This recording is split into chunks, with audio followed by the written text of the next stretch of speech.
కర్నూలు జిల్లా కల్లూరు మండలం చిన్నటేకూరులో జరిగిన ఘోర బస్సు ప్రమాదం పలువురు కుటుంబాల్లో తీవ్ర విషాదాన్ని నింపింది. హైదరాబాద్ నుంచి బెంగళూరు వెళ్తున్న వి కావేరీ ట్రావెల్స్ బస్సు చిన్నటేకూరు దగ్గర బైక్ను ఢీకొట్టడంతో మంటలు చెలరేగాయి. ఆ వెంటనే బస్సు మొత్తం పూర్తిగా దగ్ధమైంది. ప్రమాద సమయంలో బస్సులో 43 మంది ప్రయాణికులు ఉండగా 20 మంది ప్రయాణికులు మంటల్లో సజీవ దహనమయ్యారు. మరికొంతమంది ప్రయాణికులు తమ ప్రాణాలను అరచేతిలో పెట్టుకుని బస్సు అద్దాలు పగలగొట్టి ప్రమాదం నుండి బయటపడ్డారు. ఇక ఇందుకు సంబంధించి మరింత సమాచారం మా ప్రతినిధి కుమారస్వామి అందిస్తారు. చిన్నటేకులో జరిగిన సంఘటన రాత్రి సంఘటన బస్సులో నుంచి ప్రయాణికులు దాదాపుగా 19 మంది చనిపోయినట్టున్నారు.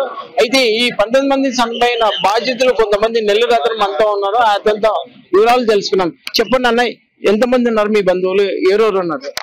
మా బంధువులు 8 మంది వెళ్ళారంట సార్. మా వాళ్ళు 4 చనిపోయారు సార్. వాళ్ళు మా అక్క పిల్లలే సార్. వాళ్ళు మా పెదనాయన మనవడు మనవరాళ్ళు వాళ్ళ మిస్సెస్.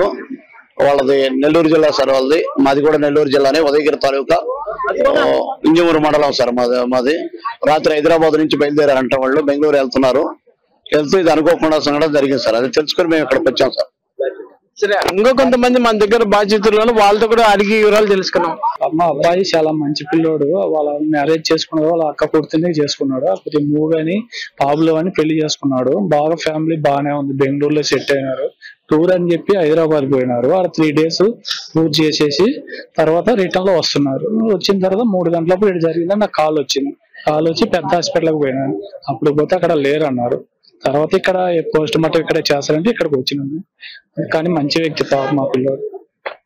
సరే, ఇప్పుడు మనం బస్సులో చూసుకున్నట్టయితే దాదాపుగా మొత్తం బస్సు అంతా కాలపెట్టడం జరిగిన సంఘటన మనం చూస్తుంది.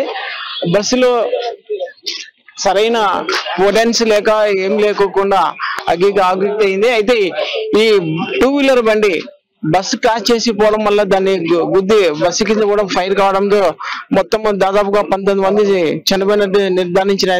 అయితే ఇంకో కొంతమంది బస్ డ్రైవర్ సీట్ దగ్గర నుంచి దుంగి పారిపోయినట్లు జరుగుతుంది. అయితే 2 డ్రైవర్లు కూడా పారిపోయినట్లు సమాచారం ఉంది మనతో.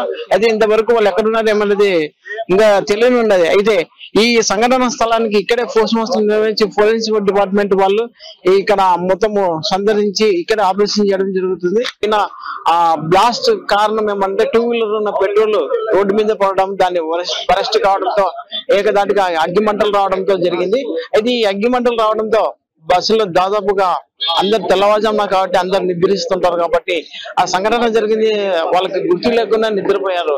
అయితే ఈ ఫైర్ అయిన ఎంబడే బస్ డ్రైవరు పక్కన ఇంకొక డ్రైవరు ఇద్దరు బస్ లోంచి దుంకి పారిపోవడం జరిగింది. అయితే ఈ సంఘటన స్థలానికి కొంతమంది మేల్కొనడం వల్ల 11 మంది దాదాపుగా బస్ లో నుంచి దుంకి జరగడం జరిగింది. అయితే ఈ సంఘటన స్థలానికి 19 మంది చనిపోయినట్లు నిర్ణయించారు. అయితే ఈ 19 మంది ఎవరు సేవలు ఏం కథ అనేది ఎవరికి తెలియదు కాబట్టి దీనికి ఫోరెన్సిక్ డిపార్ట్మెంట్ వాళ్ళు గుర్తించి దాదాపుగా 2 days పడుతుంది. దాన్ని గుర్తించిన తర్వాత వాళ్ళ సేవలను వాళ్ళకి అప్పగించడం జరుగుతుంది. అయితే దీంట్లో సందర్శించడానికి రవాణా శాఖ మంత్రి, తర్వాత గౌరీ చరిత్ర, శబరి ఇంకా తదుపరిలో చాలా మంది పాల్గొనడం అయింది. అయితే ఈ సంఘటన గుర్తుగా ఒక దారుణమైన ఒక లేడీ ఆమె ఎస్పీకి ఫోన్ చేసి ఈ సంఘటన ఇట్లా జరిగిందని చెప్పి ఎస్పీకి చెప్పడంతో ఎస్పీ సంఘటన స్థలానికి ఎంబడే రావడం వల్ల ఇది జరిగింది. అయితే ఈ ఎస్పీ వచ్చి ఎంబడే ఫోన్ చేసిన కాల్కి ఎంబడే రావడం జరిగింది. ఈ ఎస్పీ వచ్చిన తర్వాత తాలూకా సిఐ తదుపరి పాల్గొన్నారు. అయితే ఈ సంఘటన స్థలానికి ఎంబడే ఇక్కడే పోస్ట్ మార్టం జరగడం జరుగుతుంది. ఫోరెన్సిక్ డిపార్ట్మెంట్ కూడా వచ్చినారు. మనం వాళ్ళ ఫోరెన్సిక్ డిపార్ట్మెంట్ కూడా వాయిస్ తీసుకున్నాము. దాని నుంచి ZTV మీ కుమార్, కర్నూలు.